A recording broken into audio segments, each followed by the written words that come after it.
90s காலகட்டத்தில் வந்த பாடல்கள் எல்லாமே பார்த்தீங்கன்னா சூப்பர் டூப்பர் ஹிட் அடிச்சிருக்கும். அப்படிப்பட்ட பாடல்கள் வந்து மெலோடிஸும் இருந்திருக்குது, சில கானா பாடல்களும் இருந்திருக்குது. அந்த பாட்டை இன்னைக்கு கேட்டால் கூட எல்லா 90s கிட்ஸும் தன்னுடைய பழைய நினைவுகளுக்கு போயிடுவாங்க. அந்த லெவலில் இருக்கக்கூடிய 2 ஸ்பெஷலான சாங் இப்போ குட் பேட் அக்லியில் வந்து இருக்குது. ஸோ இதனால தேட்டரில் பட்டைய கிளப்ப போகுது அப்படின்னு எல்லாரும் இப்போ பேசிகிட்டு இருக்காங்க. இதை பற்றி தான் நாம் இன்னைக்கு இந்த வீடியோவில் பார்க்க போகிறோம். வாங்க வீடியோக்குள்ளே போய் பார்க்கலாம். சோஷியல் மீடியா ஃபுல்லாமே இப்போ அஜித்தோட புராணங்க தாங்க ஓடிட்டு இருக்குது. அதாவது அஜித் நடிச்சிருக்கக்கூடிய குட் பேட் அக்லினுடைய நிறைய அப்டேட்ஸ் வந்து தொடர்ந்து வந்துகிட்டே இருக்குது. இந்த படம் வர 10ஆம் தேதி ரிலீஸ் ஆக போகுது. அதுக்கு முன்னாடி அஜித்தோட ரசிகர்கள்லாம் இணையதளத்தில் அவங்களுடைய அலப்பறைய ஆரம்பிச்சிட்டாங்க. தமிழகம் முழுசு இருக்கக்கூடிய தியேட்டர்களில் கட் அவுட் வைக்கிறது, பேனர் வைக்கிறதுன்னு இந்த மாதிரி பணிகள்லாம் ஒரு பக்கம் நடந்துட்டு இருக்குது.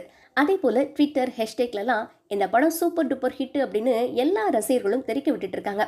இன்னொரு பக்கம் சோஷியல் மீடியாவில் புது புது அப்டேட்டுகள் குவிஞ்சுக்கிட்டு இருக்குது. குட் பேட் அக்லியில் இருக்கக்கூடிய 2 ஸ்பெஷல் சாங் பற்றி படத்தினுடைய பதிப்பை பார்த்துருக்கக்கூடிய சென்சார் அதிகாரிகள்லாம் இப்போ பாசிட்டிவான விமர்சனங்களை கொடுத்துருக்காங்களாம்.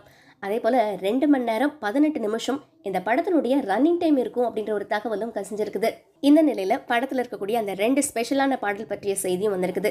ஏற்கனவே ட்ரெய்லரில் ஒத்துருவா தாரம் பாடல் இடம்பெற்றிருந்துச்சு.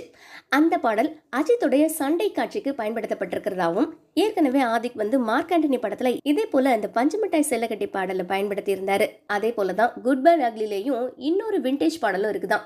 சிம்ரனுடைய கலக்கலாட்டத்தில் வெளிவந்த இந்த தொட்டு தொட்டு பேசும் சுல்தானா அந்த பாட்டு இருக்கு இல்லையா, அந்த பாட்டை இன்னைக்கு கேட்டாலும் 90s கிட்ஸ் மட்டும் இல்ல 2000 கிட்ஸும் சேர்ந்து குத்தாட்டம் போடுவாங்க.